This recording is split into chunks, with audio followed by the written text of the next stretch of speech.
Okay, so we're going to check our work, or this will help you if you're having trouble getting started. So on page 2, it asks you, the first thing is to, for figure 1, you're going to translate the triangle ABC so that A goes to A prime. So in other words, we want to move this point A so that it's up here, but we want all the other points B and C to also move that same amount in that direction. So let's just do this one by counting. Actually, I'm going to do this also. I'm going to trace this shape on my tissue paper. Remember, this is just from gift wrap. I'm going to make sure that I label my points because that's going to help us for some of these others. I'm just going to lay that off to the side for a minute so that we can see. I can see, remember when we counted slope? We counted the spaces or the change, right? So to go from A to A prime, we have to go up 2 places. And then we have to go over 1, 2, 3, 4, 5, 6 places to the right. So in order for A to go to A prime, we have to do the same thing with B and C. So let's go to B. We want to go up 2, 1, 2, and over 6. 1, 2, 3, 4, 5, 6. So this is where B prime is going to be. C, we also want to go the same direction and the same distance. So we're going to go up 2 and over 1, 2, 3, 4, 5, 6. So now we have C prime. This has created a triangle, and if we take our tissue paper that I had traced it on, I can lay it right over top and see that I in fact did create a rigid transformation because the shapes are congruent. They did not change at all. Let's look at the next direction. For figure 2, we want to translate triangle ABC so that C goes to C prime. So again, we're going to take C, but instead we want C to go up here. So in order for that to happen, we have to go up 1 and then to the right 2. We're going to do the same thing with B. We're going to go up 1 and to the right 2, and that's going to give us B prime. It's very important to label your points. Then let's do the same thing with A. We're going to go up 1 and to the right 2. This one happens to overlap, and that's okay. It might do that sometimes. Let's lay our original down and make sure that we, yes, in fact, created a congruent transformation. And I forgot to label this as A prime. So there we go. All right, let's look at number 3. This one asks us to rotate this triangle, ABC, 90 degrees counterclockwise using center O. So if this is center O, we need to put O also on our paper. So now we want to go, it says 90 degrees counterclockwise. So 90 degrees is one right angle, correct? And we're going to go counterclockwise. Well, if this is the way a clock goes to the right, we want to go counterclockwise, which is to the left. So we're going to keep O in its spot, and we're going to go one right angle. The best way that I know to do this is to look at a line. We're going to pick the line AC. You could pick BC, it doesn't matter. So I like to put my pencil right down there on top, and then I can slide the paper, and I'm going to go till the new AC makes a right angle with the other with AC. So it's going to go to here. So do you see that if I extended this line and I extend this line, it would make a right angle, correct? It's hard to tell sometimes how far how far you've turned. But if you identify one space or one line, you can extend that line, and then we can extend this line, and you can see that it creates a 90-degree angle. That's that's a challenging part about rotations, is knowing how far you went. So now I'm going to lift up my paper, my tissue. I'm going to put A prime. Remember why I said it was important to label your points? Because now I know that this is A prime. And B is right up here. This is B prime. And C is over here. C prime. I'm going to take that original paper and lay it down to make sure that I have all my points in the right spot. And then you're going to create your triangle. Okay? 4, it asks you to reflect this triangle using line L as your line of reflection. So I'm going to go ahead and lay this point here. And this time, I'm going to mark this line with my pencil so that I have created a line of reflection, or on here, and so that when I pick it up and move it over or flip it over, I know where to put that line. So now I'm going to mark my points. A prime will go here. B prime is going to go down here. See why it's also, again, how the point names become important on your tissue paper, because then you know which one is which. Now I'm going to go ahead and connect these points.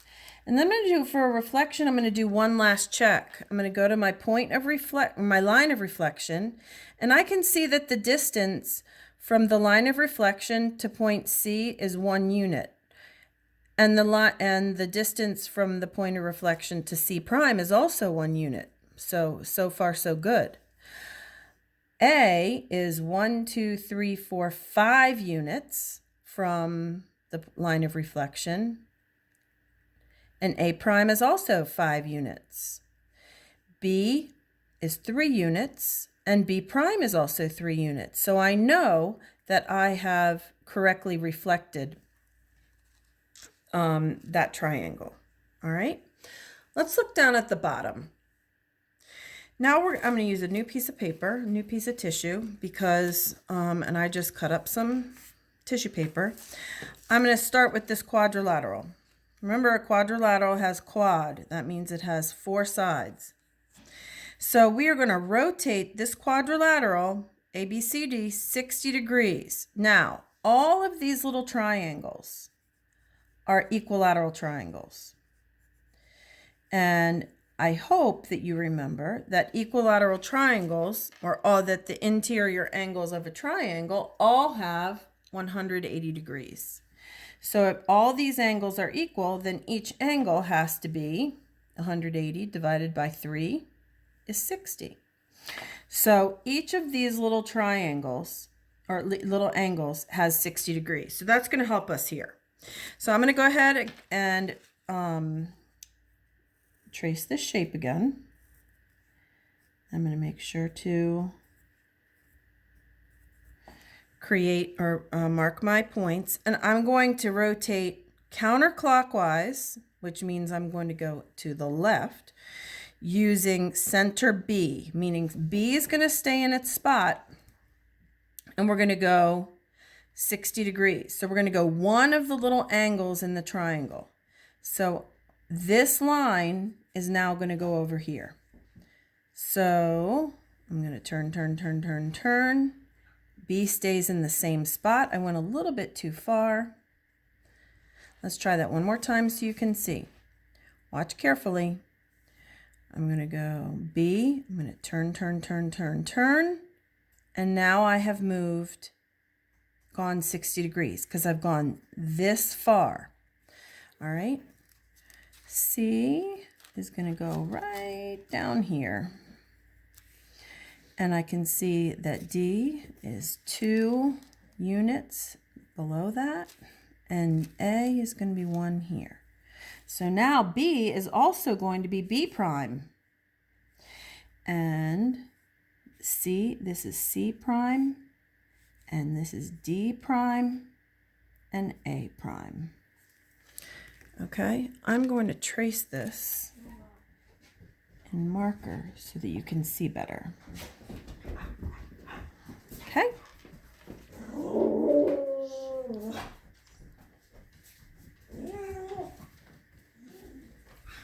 Okay, let's look at figure 6.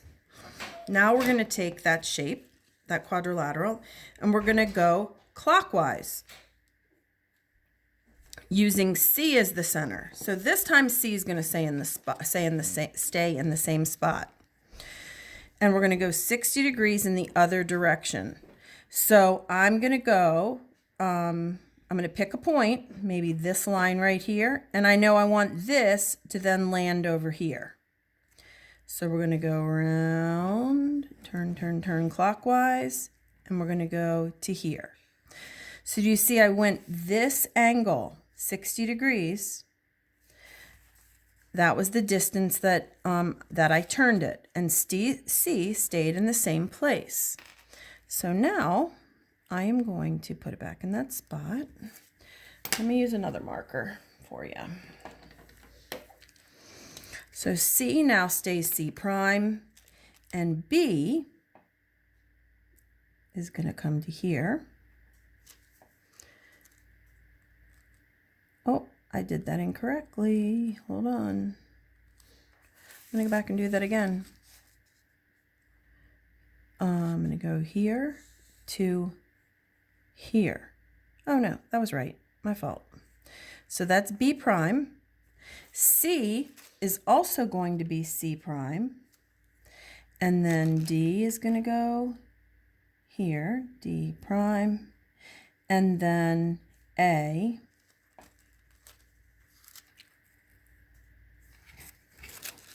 I'm going to go right here. So now we should have, again, a congruent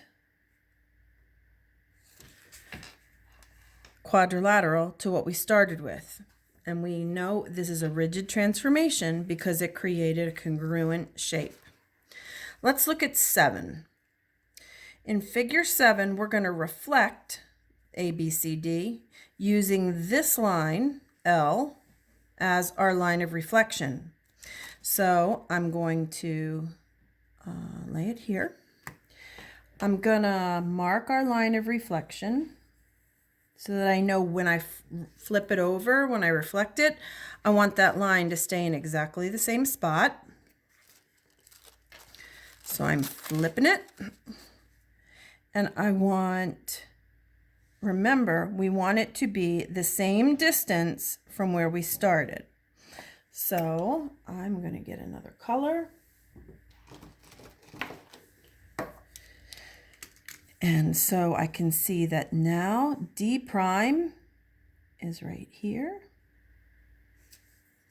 And A prime is right here. And C prime is here. And then I know that AB is 1, 2, 3 units. So 1, 2, 3. If it helps you to look at it spatially that way in terms of the distance, you can do that too. This is C prime and B prime. Okay, let's lay it down on top and make sure that they're congruent to double check. We can also check the distance again, remember? That's 2 units, and that's 2 units, so we know we're good. And that's the case with all of those points. All right, last one, figure 8. We're going to translate the quadrilateral ABCD so that A goes to C. Whoop! So that means we want this point to move over here. So now this point is going to have 2 names. It's going to be called C as well as A prime. So let's grab another pen. And we're going to take that original shape and we're going to translate it, and we're going to the right in the right. So now we're going to go over to here. 1, 2. And now AC becomes A prime, and B is now, this is now B prime, and C is going to be right here, C prime, and then D is going to go to here. And then we're also going to label this one as A prime. So now we can connect those points to show that we have created a congruent quadrilateral. Okay? It's important that if you had trouble with any of these, that you go back and try it again. Okay? You can do it in another spot on the paper and try it again. Most of the time, we're going to be using square grids as opposed to triangles. But this is just, I want you to realize that we can rotate other than just 90 degrees, 180 degrees, and 270 degrees. All right. If you have questions, make sure you post them or send us a message on Schoology. Okay, on the next page, on page 3, it asks you that if you were going to undo, the effects of each move can be undone, just like multiplication can be undone with division, or addition can be undone with subtraction. We can undo the effects of transformations by using another move. So, for example, to undo the effect of translating 3 units to the right, we would then translate 3 units to the left. We'd be going in the other direction, the same distance. So I want you to think about what undoes each of these moves. So if you translate up 3 units, how would you undo that? Well, we would translate 3 units down.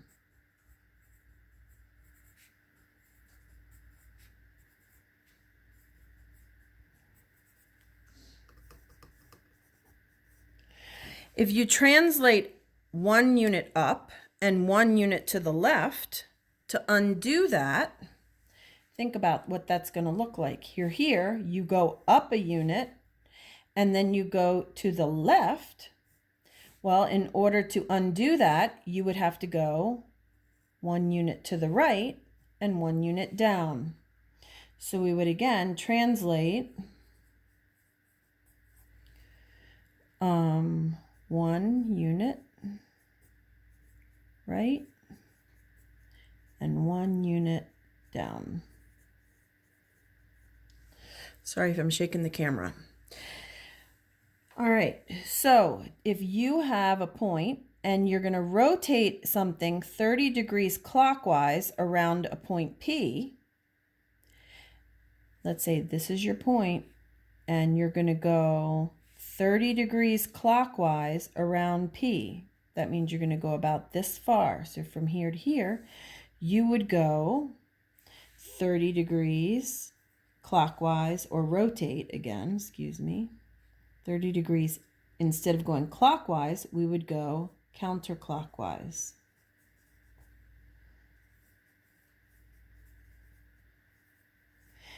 And then if you are going to reflect across line L, if this is line L, and you have a shape and you're going to reflect it across line L and it ends up over here, to undo that, we would just do exactly the same thing and reflect it back over.